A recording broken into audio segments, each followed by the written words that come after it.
ओम गणेशाय नमः। प्यारे भक्तगणों, आज बुधवार के दिन आप सभी श्रवण करेंगे गणेश पुराण की कथा। और ये कथा है गणेश पुराण अनुसार गणेश जी की जन्म की कथा।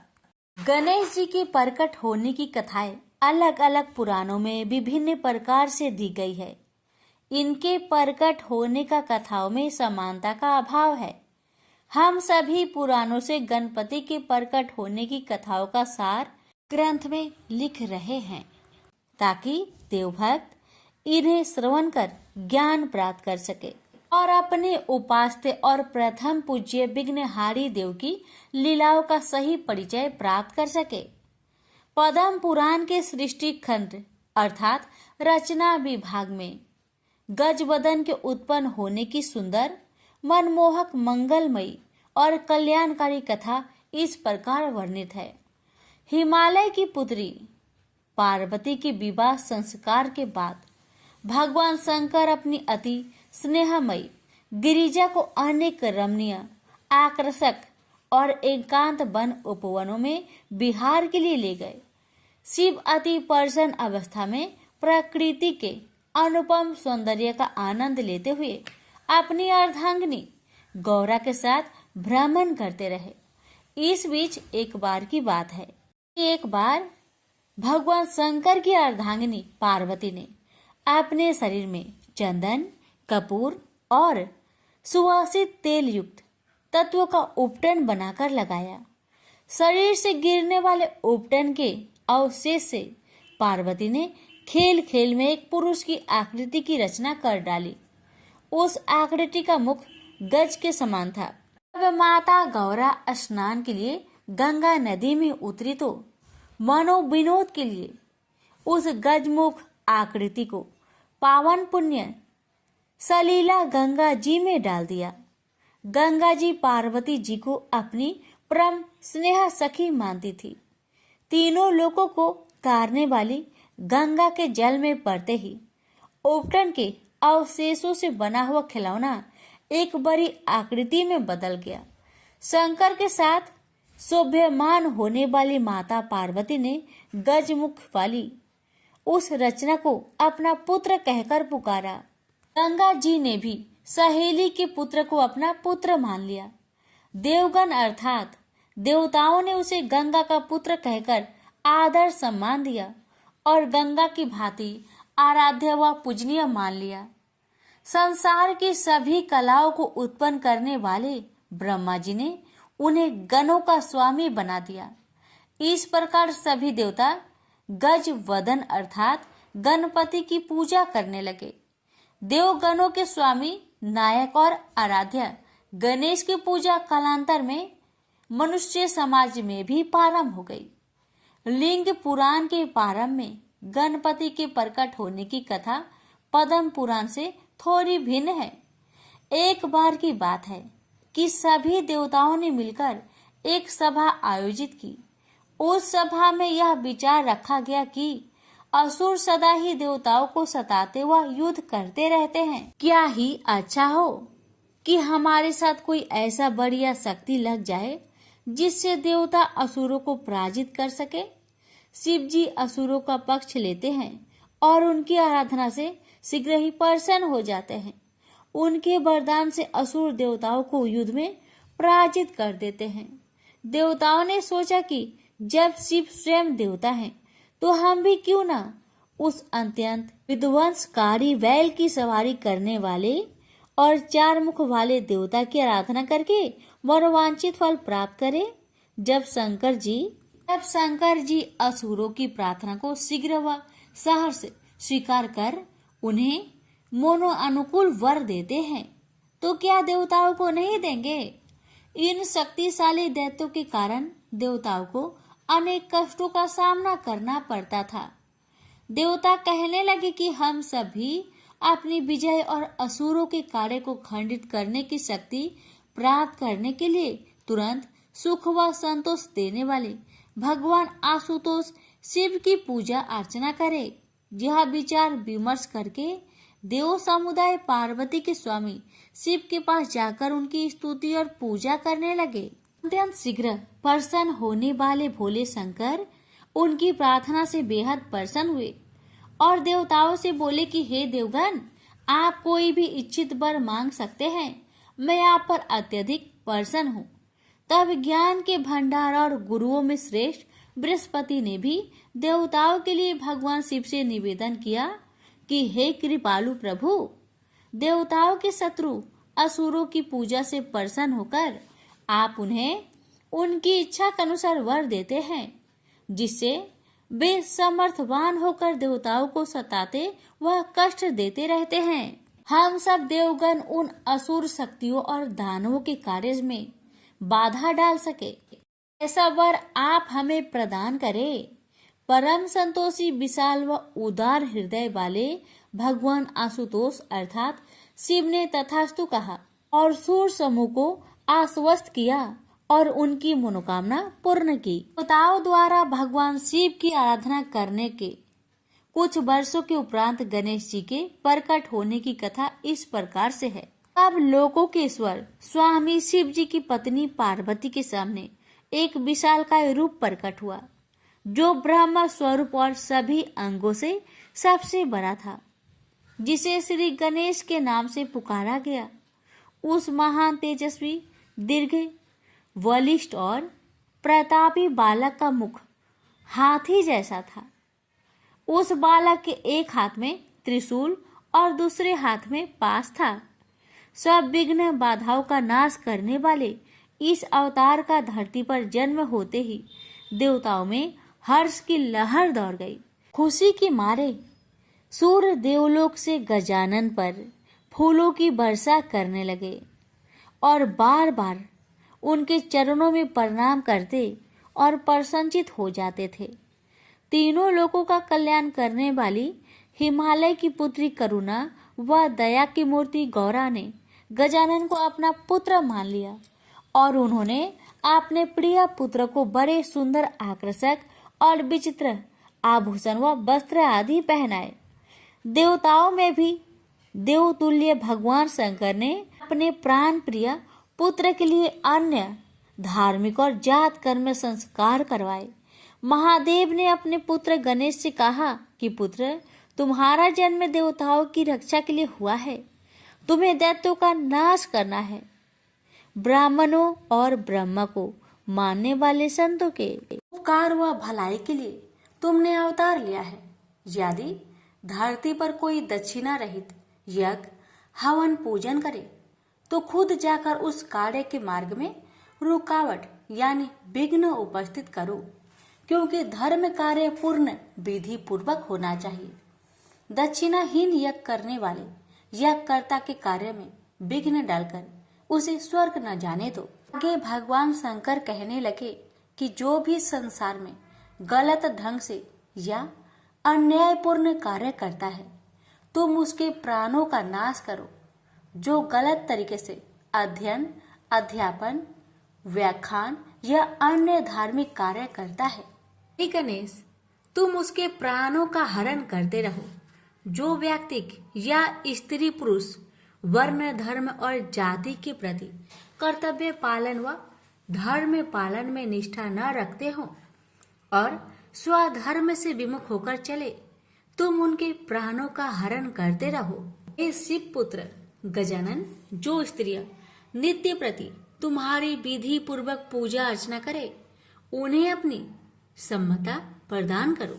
हे मानवों से श्रेष्ठ गणपति, तुम अपने भक्तों की सदा रक्षा करो।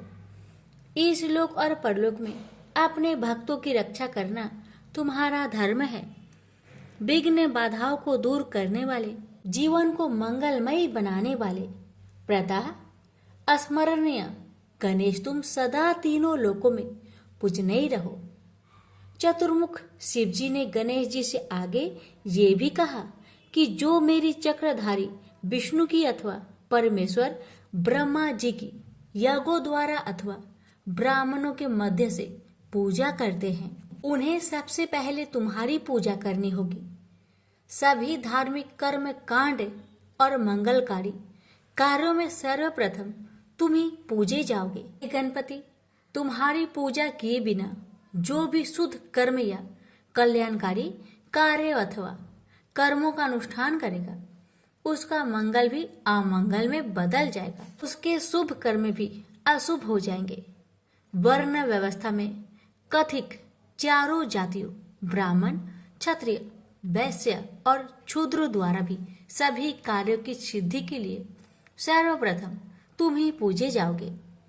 यह तुम्हारे लिए मेरा अटल आशीर्वाद है। भगवान गजानन की पूजा विधि का वर्णन करते हुए परमपिता शंकर ने कहा कि तीनों लोकों में मनुष्य देवता तुम्हारी पूजा किए बिना कुछ भी प्राप्त नहीं कर सकेंगे। चंदन, धूप, दीप, फल फूल और अक्षत आदि को उपहार स्वरूप चरणों में आशीर्वाद कर ही वे कुछ प्राप्त कर सकेंगे, अन्यथा नहीं। संसार में जो भी तुम्हारी पूजा करेंगे वे इंद्र और अन्य देवताओं के द्वारा भी पूजे जाएंगे। मनुष्य समाज और देव समाज में जो फल की कामना से ब्रह्मा, विष्णु इत्यादि की पूजा करेंगे लेकिन तुम्हारी पूजा नहीं करेंगे, उन्हें तुम विघ्न बाधा पहुंचाकर कष्ट दोगे। तुम्हारी सर्वप्रथम पूजा के बिना तीनों लोकों में किसी के भी कल्याणकारी कार्य सिद्ध नहीं होंगे। महात्मा शिव का आशीर्वाद पाकर पार्वती पुत्र गणपति ने विघ्न गणों को उत्पन्न किया। सबके हृदय में निवास करने वाले शिव जी के चरण में अपने गणों के साथ जाकर प्रणाम किया और उनसे आशीर्वाद प्राप्त किया। हे मुनियों, गणेश जी के उत्पन्न होने की एक और कथा बड़ी रोचक और मनोहारी है। एक समय की बात है कि देवी पार्वती अपने आराध्य स्वामी शंकर के साथ कैलाश पर्वत पर रह रहे थे। भगवती गिरिजा की दो प्रिय सखियां भी उनके साथ थी, जिनका नाम क्रमशः विजया और जया थे। नारायणी पार्वती एक दिन अपनी सखियों के साथ बैठी मनोविनोद में व्यस्त थी कि दोनों सखियां कहने लगी कि हे भगवती, सभी गण महेश्वर शिव जी के हैं, आपके नहीं। नंदी, भृंगी, अन्य सभी गण भगवान शंकर की सेवाओं के लिए तत्पर रहते हैं। तुरंत मनोकामना पूर्ण करने वाले भगवान आशुतोष अपने गणों की भक्ति और सेवा से अत्यधिक प्रसन्न हैं। वे गण अपनी अनन्य भक्ति सेवा के कारण ही द्वारपाल बने हुए हैं। यह बात ठीक है कि वे गण हमारे भी सेवक है, पर फिर भी हमारी इच्छा है कि हमारे लिए भी आप एक गण बना दीजिए जो सदा हमारी आज्ञा अनुसार हमारी सेवा में उपस्थित रहे।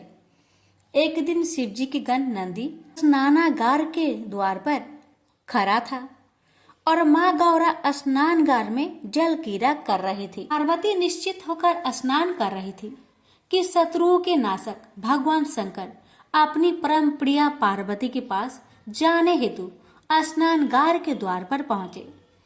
शिव जी के अन्य उपासक नंदी ने कहा कि माँ पार्वती स्नान कर रही है, आप अंदर नहीं जा सकते। भूत प्रेत महात्माओं में भी पूजनीय भोले शंकर ने नंदी का कहना नहीं माना और अंदर चले गए। शिव प्रिया ने उस हाल में प्रभु शंकर को अपने इतना निकट देखा तो वे लज्जा और संकोच से अस्तमत खड़ी की खड़ी रह गई। वो बार बार यह सोचकर हैरान हो रही थी कि द्वार पर नंदी द्वारपाल बने खड़े हैं। उनके होते हुए त्रिलोकी के स्वामी मेरे आराध्य यहाँ कैसे पहुँच आए। उनके मन में शिव जी के गणों के प्रति जो भरोसा था उसमें उन्हें कुछ संदेह होने लगा। सोचने लगी कि ये तो केवल भगवान आशुतोष के ही सेवक है। बस फिर क्या था। उन्होंने तुरंत अपनी स्वर्णगुण संपन्न मनोविनोदिनी सखियों के हास प्रयास की बात याद आ गई। पार्वती जी सोचने लगी कि जया और विजया ठीक ही कहती थी कि ये गण तो केवल मेरे प्रभु शंकर जी की कृपा के कारण ही मेरे द्वारपाल बने हुए हैं। वे मन ही मन विचार करने लगी कि यदि मेरा कोई अपना गण होता तो क्या भगवान आशुतोष यूं यकायक स्नानगार में आ सकते थे। ये सच है कि शिव जी के गणों पर मेरा कोई अधिकार नहीं है। मुझे भी अपने पास एक ऐसा सेवक रखना है अक्षरश मेरे आदेश का पालन करे, जो हर प्रकार से गुणी और कार्य कुशल भी हो। इस प्रकार तीनों लोकों की ईश्वरीय देवी गिरिजा ने योग बल अर्थात शक्ति व सामर्थ्य से एक अनुपम गण की रचना कर डाली। वह गण सर्वगुण संपन्न था, सुडौल, विशाल, शोभायुक्त, परम बलशाली उसका शरीर था।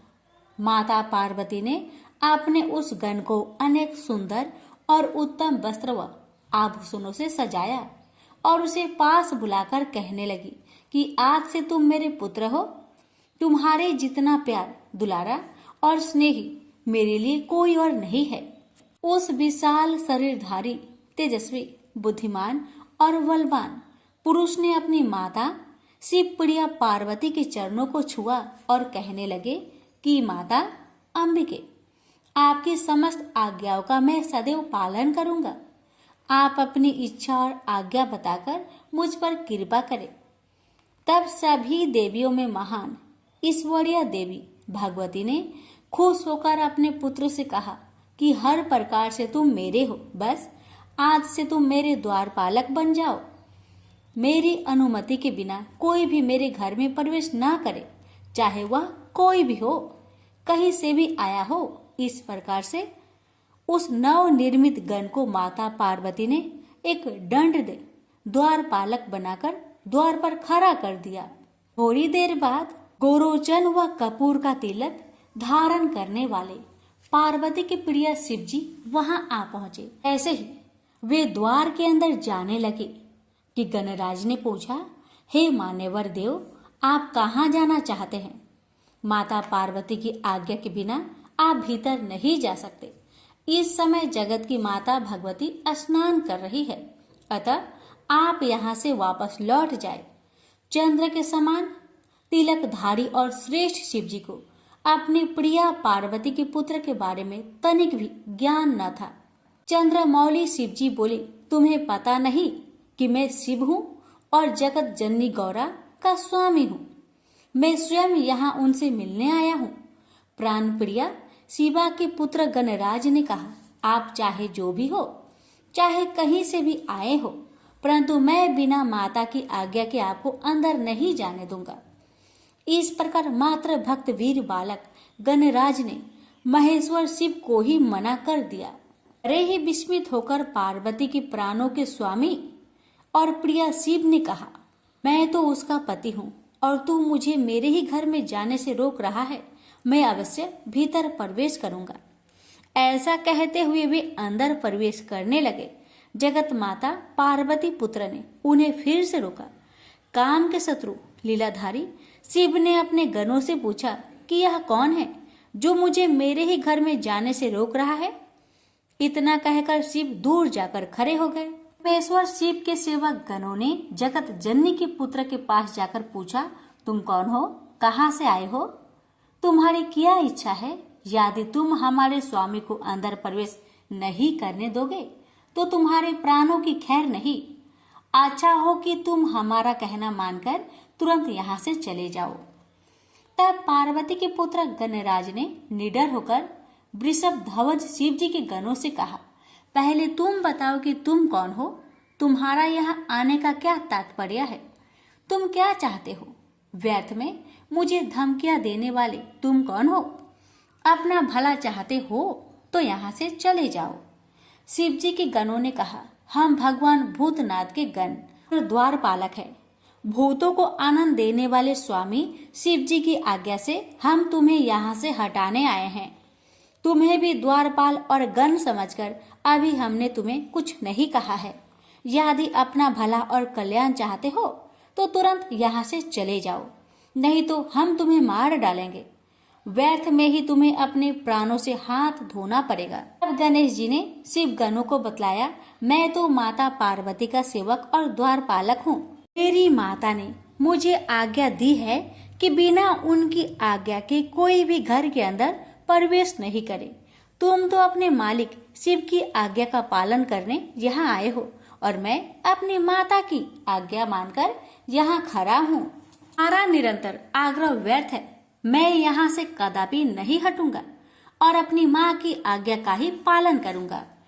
तब महान शिव जी के गणों ने अपने आराध्य शंकर से जाकर कहा, वह बालक अपने आप को माता पार्वती का पुत्र बताता है और द्वार से तनिक भी हटने को तैयार नहीं, यहाँ तक कि वह युद्ध करने को भी तत्पर है, मृत्यु का वरण करने को भी।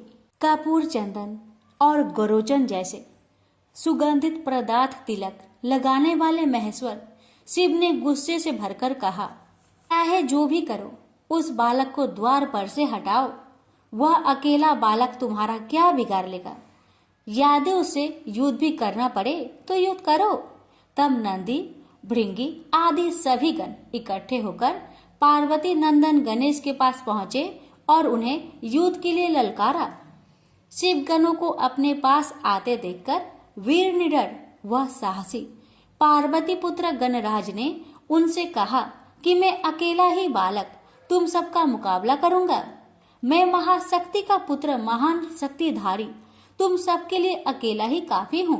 वह बलशाली बालक कहने लगा, आज माता पार्वती और तीनों लोकों के प्रभु शिव जी अपने गणों की शक्ति व बल भी देख लेंगे। गणेश जी कहने लगे, आज सब इस बात को जान लेंगे कि पार्वती के पुत्र और तीनों लोकों के प्रभु शिव जी के गणों में कितना बल और ताकत है। गौरा और शिव जी के नाम पर बलवान गणों का एक बालक के साथ युद्ध होगा। आप सब तो बलवान योद्धा है और आपने तो पहले भी कई युद्ध किए हैं, परंतु मेरा तो यह पहला युद्ध है। मैं अकेला बालक हूँ, फिर भी मैं युद्ध करने को तैयार हूँ। मैं आपके साथ अकेले ही युद्ध करूंगा। पर्वतराज की पुत्री पार्वती और उनके पति शिव जी के इस विवाद और बहस में जब तुम्हारी हार होगी तो तुम्हें जरूर लज्जित होना पड़ेगा और साथ ही इस अपमान का सामना माता पार्वती और महादेव जी को भी करना पड़ेगा। गणेश जी ने फिर कहा, हार और जीत हम सब गणों के बीच में नहीं है, अपितु मुझे अपनी माता अंबिका की आज्ञा पालन करने हेतु युद्ध करना है और तुम्हें अपने स्वामी और इष्ट शिव जी की आज्ञा पालन करने हेतु युद्ध करना है।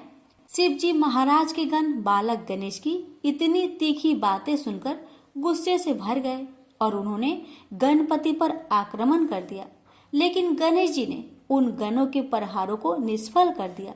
सारे गण एक तरफ और बालक गणेश अकेला एक तरफ। गण तो एकदम घबरा गए। भगवान आशुतोष के गणों को गणेश जी भयंकर काल सरीखे दिखाई दे रहे थे। शिव गणों को ऐसा लगा कि जैसे हमारा नाश शीघ्र होने वाला है।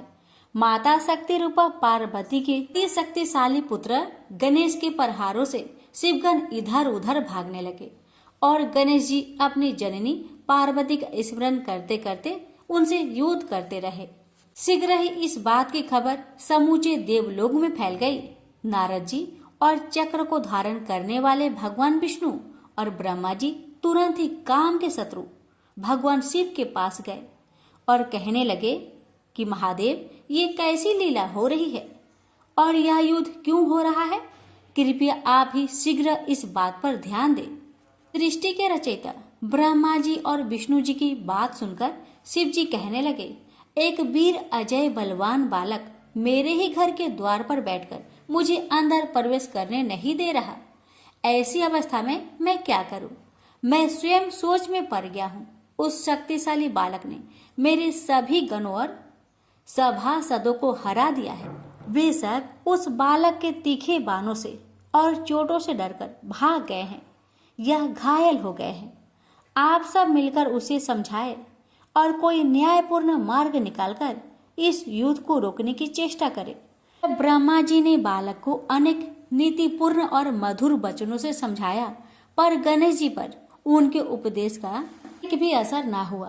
तभी भगवान विष्णु बोले कि देवताओं में महान देवेश्वर शिव जी, यह बालक तो अजय दिखाई देता है। इसकी सरलता से इसे समाप्त नहीं किया जा सकता। बस केवल एक ही मार्ग है। मैं इस बालक को मोह बंधन में बांधकर अपने जाल में फांसकर शक्तिहीन कर दूंगा। तब हे संसार भर में उज्जवल शंभु, आप तुरंत इस पर प्रहार करके इसे समाप्त कर दीजिए। तब एक ओर से भगवान विष्णु ने गणेश जी को मोहित किया और दूसरी ओर से भगवान शंकर ने अपना त्रिशूल उठाकर उन पर प्रहार किया। उससे गणेश जी का मस्तक कटकर दूर जा गिरा और शरीर एक और जा गिरा। तब सब देवताओं व गणों ने सुख और संतोष की सांस ली। खुशी से सभी नाचने गाने लगे, ढोल नगाड़े और मृदंग बजने लगे और देवगण प्रसन्नचित हो गए। जब माता पार्वती को अपनी सखियों से इस बात की सूचना मिली कि उनके पुत्र का वध करके देवगण खुशियां मना रहे हैं, तो शिव पत्नी गौरा दुख के कारण अत्यधिक व्याकुल हो गई और बिलख बिलख कर अपने पुत्र का वियोग करने लगी। पर तुरंत ही महाशक्ति देवी पार्वती कहने लगी, जैसे देवताओं ने मेरे पुत्र को खत्म किया है, वैसे ही मैं उन्हें मृत्यु की अग्नि में झोंक दूंगी, क्योंकि पुत्र का शोक और व्याकुलता मेरे लिए असहनीय हो गई है। पार्वती जी ने ऐसा विचार करके अपनी सभी तेजस्वी शक्तियों को उत्पन्न किया और उनको आज्ञा देकर कहा कि सारे संसार में प्रलय मचा दो, बिना सोचे समझे त्राही त्राही मचा दो। जहां जो मिले उसको खा लो, अपना शिकार बना लो, चाहे उसमें देवता हो, ऋषि मुनि, यक्ष, किन्नर अथवा अपने पराये कोई भी हो, तुम सभी का भक्षण कर सकती हो। उसके बाद उन देवी शक्तियों ने मिलकर चारों ओर हाहाकार मचा दिया। जहां भी जो मिला उसे अपने क्रोध से भस्म कर दिया या सामने पाते ही उसे समाप्त कर दिया। सभी देवता और राक्षस सोच में पड़ गए। सुरों और असुरों ने मिलकर एक सभा की। सबने अपने अपने जीवन की आशा त्याग दी। सबने एक स्वर में कहा कि अपने जीवन की रक्षा के लिए बस एक ही रास्ता है कि किसी भी प्रकार इन देवी शक्तियों को उत्पन्न करने वाली शक्ति की मूर्ति महादेव की भार्या खुश हो जाए तो हमारे प्राणों की रक्षा हो सकती है, हम सब बच सकते हैं। सुर और असुरों की बातचीत हो ही रही थी कि देवताओं के ऋषि व पूजनीय नारद जी वहां आ पहुंचे। सबने अपनी करुण कथा उन्हें सुनाई और बताया कि कैसे शक्ति रूपा गौरा के कोप का वे शिकार हो रहे हैं। अब तो पर्वत राज की पुत्री ईश्वरीय शक्तियों में महान शक्ति रूपा पार्वती को खुश किए बिना हमारा कल्याण नहीं हो सकता। तो कठिनाई तो यह है कि प्रतिदिन सिद्धियों को सिद्ध करने वाली क्रोधित पार्वती के पास कौन जाए। अब नारद जी के साथ मिलकर सारे देवता और ऋषि मुनि संसार की जननी जगदम्बा के पास पहुंचे और शक्ति रूपा शिवा के चरणों में झुककर प्रणाम किया और उनसे प्रार्थना करने लगे कि हे जगत जननी जगदम्बे, हम सब आपको बार बार नमस्कार करते हैं। हे देवियों में भी परम शक्तिशाली चंडिके, आप संसार की प्रथम व आदि शक्ति है। आप जगत की रचना करने वाली है। सृष्टि में उपस्थित सब पदार्थों का संहार करने वाली शक्ति है। हे देवी, आपके क्रोध से तीनों लोग व्याकुल हो रहे हैं। आपके गुस्से को सहन करने की क्षमता हम में नहीं। कृपया हमारी विनय प्रार्थना और स्तुति को स्वीकार करें। देवी, अपने क्रोध को शांत करें, हम पर कृपा करें। हम सब आपके चरणों में शीश झुकाते हैं। फिर सारे देवता और ऋषिगण माता भगवती की चरणों में प्रार्थना करते हुए शीश झुकाकर खड़े हो गए। उन देवगण व ऋषिगणों की विनती व स्तुति को सुनकर समस्त लोकों की देवी शिवजी की पत्नी पार्वती का हृदय भी करुणा से भरे बिना न रह सका और उनका मन द्रवित हो गया। वे कहने लगी कि यदि मेरा पुत्र गणराज फिर से जीवित हो जाए और आप देवता व ऋषियों के मध्य पूजनीय माना जाए तथा उसे सर्वाध्यक्ष पद प्रदान किया जाए, तभी मेरा क्रोध शांत हो सकता है, तभी तीनों लोकों में शांति स्थापित हो सकती है, अन्यथा नहीं। क्या था? ऋषिगण कहने लगे कि वही बात माननी चाहिए जिससे तीनों लोकों के स्वामी की पत्नी पार्वती जी को सुख मिले। ऐसा विचार कर सभी शिव जी के पास पहुंचे और शक्ति रूपा शिवा की बात उनसे कही।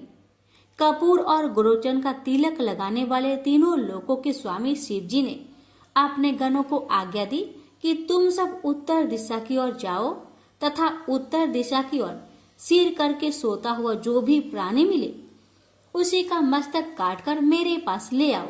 उन्होंने बालक के सिर रहित शरीर कमंद को धो पोंछकर साफ किया और विधि पूर्वक पूजा अर्चना करने लगे। शिव जी के सब गण उत्तर दिशा में भ्रमण के लिए निकल पड़े। शिवगणों को सबसे पहले एक गज मिला। उस गजराज का एक ही दांत था। गण उसी का सिर लेकर भगवान शंकर के चरणों में आकर उपस्थित हो गए। महान ईश्वर समान शिव ने उसी गज का सिर बच्चे के शरीर के ऊपर कंधों पर जोड़ दिया और अपनी तांत्रिक विद्या व योग माया से बच्चे को जिंदा कर दिया। वह सौभाग्यशाली बालक गज का सिर लगाकर एक अनोखे प्रकार की रूपरेखा व आकार बन गया। उस विचित्र शिशु को देखकर सब स्तब्ध रह गए। सारे देवताओं और ऋषियों के प्रसन्नता से खिल उठे। उस बालक के सौंदर्य व तेज की चमक से चारों ओर खुशी की लहर दौड़ गई। जगत जननी माता पार्वती अपने प्रिय पुत्र को पाकर अत्यंत प्रसन्न हुई और जल्दी से अपने पुत्र को गोद में बैठा लिया। शिवा कहने लगी कि आप सबको बहुत कष्ट उठाना पड़ा, पर अब मैं बहुत खुश हूँ। इस बालक के मुख और मस्तक पर सिंदूर लगा है, इसलिए जो मनुष्य व जीव इस गणराज बालक की सिंदूर, गंध, पुष्प आदि से पूजा करेंगे, उसके सारे मनोरथ और इच्छाएं पूर्ण हो जाएगी। इसकी पूजा से सभी विघ्नों और बाधाओं का नाश हो जाएगा। सभी देवताओं ने उन्हें अलग अलग वरदान दिए और सभी देवताओं में उन्हें प्रथम पूजनीय मान लिया गया। तभी से भक्ति, पूजा अर्चना में गणेश जी की सबसे पहले पूजा की जाने लगी। वैवर्त पुराण में वर्णित एक कथा के अनुसार पर्वतराज की पुत्री पार्वती का जब बैल पर सवारी करने वाले शिव जी के साथ विवाह संस्कार हुआ तो समस्त चर और अचर की आत्मा में निवास करने वाले महेश्वर उन्हें लेकर वनों में विहार करने के लिए चले गए। तब एक लंबे समय तक देवताओं में भी सर्वाधिक पूजनीय शंकर का वन विहार चलता रहा। एक दिन अचानक ही धर्म की आज्ञा मानने वाली धर्म परायणा पतिव्रता पार्वती ने शिव शंकर से एक निवेदन किया, हे प्रभु, मैं एक उत्तम श्रेष्ठ पुत्र प्राप्त करना चाहती हूँ। तीनों लोकों के स्वामी अर्थात भगवान त्रिपुरारी, जो स्वयं भूतों के स्वामी भी है, अपने धर्म परायणा पत्नी की बात सुनकर कहने लगे कि मैं तुम्हें पुत्र प्राप्त करने वाला एक श्रेष्ठ व्रत और उसकी विधि बताता हूँ। यह व्रत अपने आप में बड़ा पवित्र, पुण्यदायक और फलकारी है, इसलिए इस व्रत का नाम पुण्यक व्रत भी है। इसकी पूजा अर्चना अर्थात अनुष्ठान की विधि 1 वर्ष तक चलती है। धर्मात्मा मनु की पत्नी भी पुत्र न होने के कारण अत्यधिक दुखी थी, इसलिए एक दिन उन्होंने विधाता से प्रार्थना पूर्वक पुत्र प्राप्ति का उपाय पूछा था। वह नारी ब्रह्म लोक में जाकर ब्रह्मा अर्थात विधाता से विनय पूर्वक बोली कि हे भगवान, आप संसार के रचयिता और सृष्टिकर्ता कहलाते हैं। सब कारणों का भी आपको ज्ञान है। पुत्र के बिना गृहस्थ जीवन नीरस और अर्थहीन लगता है। पुत्र के बिना स्त्री पुरुष का जन्म व्यर्थ है। अन्य धन और सभी सुखद सामग्री निष्फल है। मानव के तप और दान का फल उसे जन्म जन्मांतर तक मिलता रहता है। तप और दान के कर्म कांड अनेक कल्पों तक सुख प्रदान करते रहते हैं, पर पुत्र ही एक ऐसा रूप है जो पिता को इसी जन्म में सुख, संतोष और हर्ष प्रदान करता है। पुत्र ही पुत्र नामक नरक से रक्षा करता है। मेरी इच्छा और प्रार्थना को जानकर कृपया आप वह विधि और उपाय बताएं जिसके द्वारा बंध्या को भी पुत्र प्राप्त हो सके। माता कहने लगे कि हे पुत्री, मैं तुम्हें एक ऐसा व्रत बताता हूँ जो समस्त इच्छाओं को पूरा करने वाला और परम सुखद है। यदि तुम विधि विधान से इस व्रत का अनुष्ठान करोगी तो श्री नारायण विष्णु के स्वरूप जैसे ही श्रेष्ठ और पराक्रमी पुत्र की प्राप्ति तुम्हें होगी। व्रत के समय 1 वर्ष निरंतर वेदों में बताई गई वस्तुओं का दान करते रहना चाहिए। माघ मास से शुक्ला पक्ष की त्रयोदशी से इस व्रत को प्रारंभ करना चाहिए। व्रत करने वाले व्रती को चाहिए कि व्रत आरंभ करने के पहले दिन द्वादशी को उपवास या व्रत रखे तथा अगले दिन त्रयोदशी प्रातःकाल ब्रह्म मुहूर्त में उठकर नित्य कर्मों को समाप्त करके श्री हरि के मंदिर में जाकर उन्हें अर्घ्य अर्थात जल चढ़ाए, पूजा अर्चना व प्रार्थना करे। फिर तुरंत घर वापस जाकर किसी सुयोग्य ब्राह्मण को आचार्य पद के लिए चुनकर भगवान विष्णु की स्तुति करते हुए मंत्रों का उच्चारण करे और फिर कलश की स्थापना कर मन में दृढ़ संकल्प कर इस व्रत का अनुष्ठान प्रारंभ करे और श्री हरि विष्णु का निरंतर ध्यान करे। के बाद हे पुत्री, अनेक प्रकार के फल, पुष्प और सुगंधित द्रव्य और प्रसादों से भगवान विष्णु की आराधना शुरू करनी चाहिए। कुष्मांड, श्रीफल, नारियल और जंबीर आदि फलों से श्री हरि की भक्ति करनी चाहिए। अनेक वाद्य यंत्रों का प्रयोग कर भजन गीत, संगीत और नृत्य कर श्री हरि को प्रसन्न करना चाहिए। उनकी भक्ति और वर प्राप्ति के लिए 1,00,000 सुगंधित पुष्पों की माला श्री हरि को भेंट करनी चाहिए। भगवान की संतुष्टि और आनंद के लिए अनेक प्रकार के स्वादिष्ट व्यंजनों का प्रसाद बनाकर भोग लगाना चाहिए। फूल, मिश्री और तुलसी के पत्ते का मिश्रण बनाकर श्री हरि के स्थान को सुसज्जित रखना चाहिए। व्रत करने वाली स्त्री को 100 ब्राह्मण को नित्य स्वास्तिक, शुद्ध व स्वादिष्ट भोजन कराना चाहिए। भगवान शिव ने पार्वती से कहा कि हे देवी, हर दिन पूजा के समय सुगंधित फूलों से भरकर 100 अंजलियां पावन प्रभु श्री हरि को अर्पित करनी चाहिए और 100 बार शीश झुकाकर प्रणाम करना चाहिए। व्रत काल के अंतर्गत 6 महीने तक हविष्यान, यज्ञ में चढ़ाए जाने वाला अन्न अर्थात अगहनी, चावल, धान, मूंग, तिल, जौ, मटर, तिन्नी, साठी, दूध, दही, घी, घृत पक्व, पकवान, शक्कर, लौंग, जीरा, पीपल, सेंधा नमक, समुद्री नमक, भथुआ, मूली, आम, इमली, कटहल, नारंगी, केला, हरहर और आंवला आदि हविष्यान कहे जाते हैं। व्रती को 5 मास तक फलहार, 1 पक्ष तक हबी, हरे शाकफल इत्यादि का आहार और 1 पक्ष में केवल जल पर निर्भर रहना होता है। उपयुक्त विधि से व्रत करने पर फिर उसका उद्यापन करना चाहिए। 360 डालिया सुंदर वस्त्र, अति उत्तम उपहारों, आभूषणों, भोज्य पदार्थों और यज्ञोपवीत यानी जनेऊ से भरकर दान करें। हवन यज्ञ में 1360 घी की आहुतियां देकर प्रणाम करें। इतने ही ब्राह्मणों को श्रद्धा पूर्वक इच्छित भोजन कराकर 1-1 स्वर्ण मुद्रा की दक्षिणा दे। इस व्रत को करने से श्री हरि के चरणों में पक्की और पूर्ण भक्ति हो जाती है। इस प्रकार नियम पूर्वक यह व्रत करने से पराक्रमी व प्रसिद्ध पुत्र, पति का सौभाग्य व सुख और अत्यधिक धन की प्राप्ति होती है। संसार के पितामह अर्थात ब्रह्मा की कृपा व प्रेरणा को पाकर 100 रूपों को धारण करने वाली शत्रुपा सती अत्यधिक प्रभावित व प्रसन्न हुई। फिर उन्होंने इस सुफल को देने वाले व्रत को विधि विधान से श्रद्धा पूर्वक किया। व्रतधारी धर्मात्मा मनु की पत्नी ने इस परम और सुभद व्रत को किया। उनके यहाँ प्रिय व्रत और उत्तानपाद नामक 2 सुंदर, तेजस्वी और यशस्वी बालक उत्पन्न हुए। प्रसिद्ध महाभाग देवहूति ने भी जब इस व्रत के महात्म्य को सुना तो उन्होंने भी इस व्रत को धारण करके श्री हरि के अंश कपिल जी को अपने पुत्र रूप में पा लिया था। देवताओं की माता कही जाने वाली अदिति के यहाँ भी वामन भगवान उत्पन्न हुए थे। इस महान और महिमाकारी व्रत के प्रभाव के कारण अनेक सौभाग्यवान और पुत्रहीन नारियां पुत्रवती हुई है।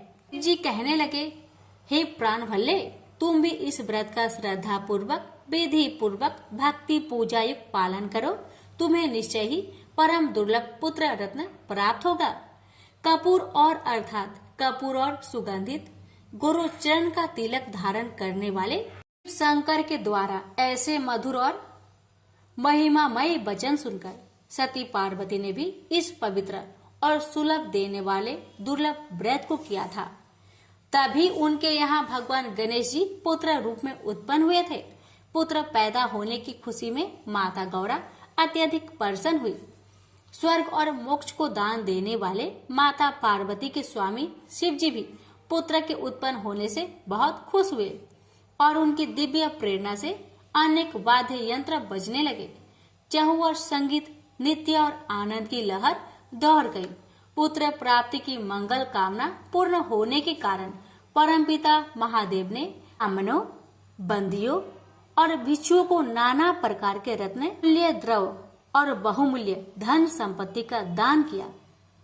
प्राणी मात्र के सच्चे साथी, सुभैसी जगत का उद्धार करने वाले, शीघ्र प्रसन्न होने वाले शिव शंकर के घर शिशु के प्रकट होने की खुशी में सभी देवता ऋषिगण खुशी और आनंद से भरकर मदमस्त हो गए। सबने बालक के जीवन के लिए मंगल कामनाएं की। सभी देव समूह, ऋषिगण, गंधर्व, किन्नर वहां आए और शिशु को आशीर्वाद दिया और उसके उज्जवल व मंगलमय जीवन की कामना की।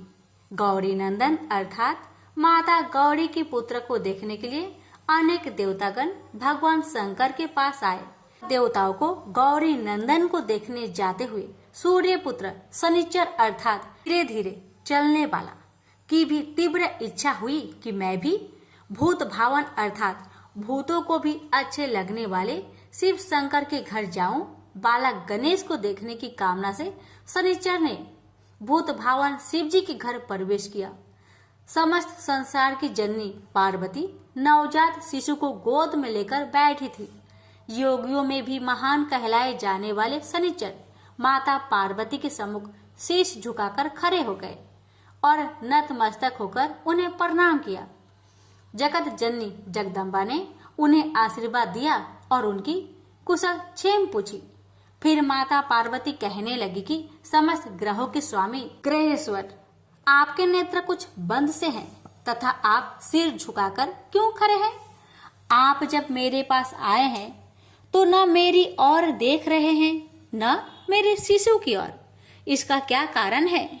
सूर्य के पुत्र शनिचर ने उत्तर दिया, माता, सभी प्राणी इस संसार में अपने कर्मों का फल भोगते हैं। अच्छे बुरे, शुभ अशुभ कर्मों के कारण ही सुख दुख की प्राप्ति होती है। हे माते, मेरी कथा कुछ गुप्त है, वह आपके सम्मुख कहने लायक नहीं है, पर आपकी आज्ञा का उल्लंघन भी मैं नहीं कर सकता। फिर भी वह कथा मैं आपको सुनाता हूँ। शनिचर ने कहा, हे माता, मैं बचपन से ही भगवान श्री कृष्ण की चरणों की भक्ति किया करता था। सदैव उनके ध्यान में तत्लीन व मग्न रहता था। तो ऐसी अवस्था में भी मेरे पिता श्री सूर्य नारायण ने मेरा विवाह चित्ररथ की पुत्री के साथ करा दिया। मेरी पत्नी बहुत सीधी साध्वी, तेजस्वी और तपस्विनी है। एक दिन की बात है कि मेरी पत्नी ऋतु स्नान के बाद मेरे पास आई। उस समय मैं भगवान के नाम जाप कर रहा था।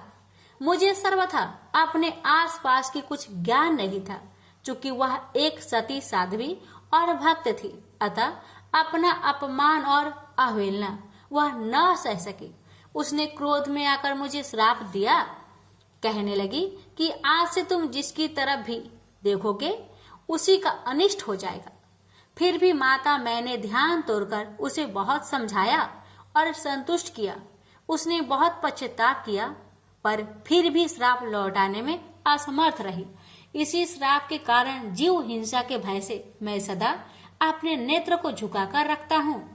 मैं किसी की ओर दृष्टिपात नहीं करता, क्योंकि उसकी तुरंत मृत्यु हो जाएगी। माता पार्वती ने जब शनिचर की बातें सुनी तो वे हंसने लगी कि संसार ईश्वर की इच्छा के अधीन है।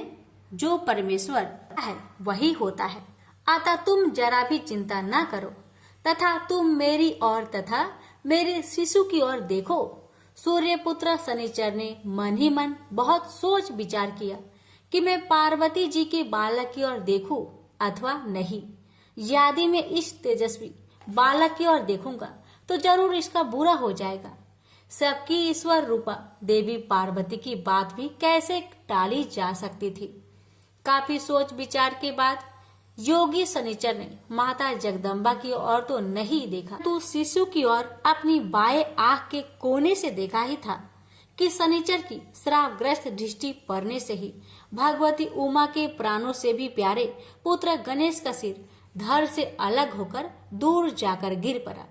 शनिचर अत्यधिक दुखी हुए और घबराकर अपनी आंखें फेर ली और सिर झुकाकर भगवती के सामने खड़े हो गए। जब माता पार्वती ने खून से लथपथ कबंध शिशु को अपनी गोद में देखा तो दुखी से चित्कार उठी, हाय, ये मेरा शिशु को क्या हुआ। ऐसे दर्दनाक और विस्मित कर देने वाले दृश्य को देखकर उपस्थित कैलाश निवासी अत्यंत दुखी हुए। बालक की ऐसी दशा हो जाएगी ऐसा किसी को भी आभास नहीं था। देवी तो मूर्छित ही हो गई। खून से लथपथ मस्तक विहीन शिशु और माँ गौरा की चिंतायुक्त दशा को देखकर भगवान विष्णु तो गरुड़ पर सवार होकर तुरंत उत्तर दिशा की ओर चल पड़े। रास्ते में पुष्प भद्रा नदी के किनारे उन्होंने एक गज परिवार को आराम से सोते हुए देखा। गजेंद्र का सिर उस समय उत्तर की ओर था। चक्रपाणी श्री हरि ने उस गजेंद्र का मस्तक अपने चक्र से काट डाला और उसे लेकर कैलाश पर्वत पर आ गए। भगवान नारायण ने उस मस्तक को मृत बच्चे के कमंद पर लगा दिया और फिर अपनी योग माया के द्वारा उसे जीवित भी कर दिया। संसार की माया मोह को दूर करने वाली माता अंबिका को श्री हरि ने सचेत किया और उनके पुत्र को उनकी गोद में बैठाकर उन्हें प्रसन्न करते हुए कहने लगे, हे कल्याणकारी बुद्धि रूपा शिवे, ब्रह्मा से लेकर कीटन प्रयत्न तक सभी अपने अपने कर्मों का फल इस जगत में भोगने आते हैं। हे मातेश्वरी, तुम भली भांति इस बात को जानती हो, हर प्राणी अपने कर्मों का फल भोगता है। शोकाकुल उमा को समझाते हुए चक्रपाणी विष्णु ने उन्हें सत्वाना देते हुए कहा कि प्रत्येक मनुष्य को तो कर्म जनित भोग सैकड़ों युगों तक अनेक योनियों में जन्म लेकर भोगने ही पड़ते हैं। जगत में होने वाले दुख, सुख, भय, शोक, आनंद आदि सब कर्मों का ही तो फल है। देवी, इसमें सुख तो उत्तम कर्मों का परिणाम है और दुख और भय आदि पाप कर्मों का। भगवान चक्रवाणी की मधुर वाणी सुनकर माता उमा कुछ संतुष्ट हो गई। वत्सलमयी शिवा ने श्री हरि के चरणों में प्रणाम किया। कपूर गौर शिव और माता पार्वती दोनों ने ही भगवान विष्णु की स्तुति की। शिशु को पुनः जीवित पाकर माता गौरा तो तीर्थ से विभोर हो उठी। साथ ही सारे देव समुदाय में भी आनंद व हर्ष की लहर दौड़ गई। शुभ मुहूर्त देखकर श्री हरि ने बालक का शुभ संस्कार किया और बच्चे को आशीर्वाद देते हुए भगवान विष्णु ने कहा, हे सूरश्रेष्ठ, मैंने सर्वप्रथम तुम्हारी पूजा की है, अतः हे वत्स, आज से जगत में तुम सर्वप्रथम पूजनीय व योगेंद्र हो जाओगे। शंकर के प्रिय पुत्र को प्रसन्न होकर कमल नयन विष्णु ने पुष्प माला पहनाई। हर्षनाद और आनंद से वातावरण गूंज उठा। श्री हरि ने उन्हें मोक्षदायक ब्रह्म ज्ञान और संपूर्ण सिद्धियां प्रदान की। भगवान नारायण ने रुद्र प्रिय नंदन के 8 नाम भी रख दिए, विघ्नेश, गणेश, हिरंब, गजानन, लंबोदर, एकदंत, सुप्रकर्ण और विनायक। तभी से पार्वती पुत्र गजमुख अग्र रूप में पूजनीय माने जाते हैं। प्रेम से बोलिए गणेश महाराज की जय। श्री गणेश पुराण की जय।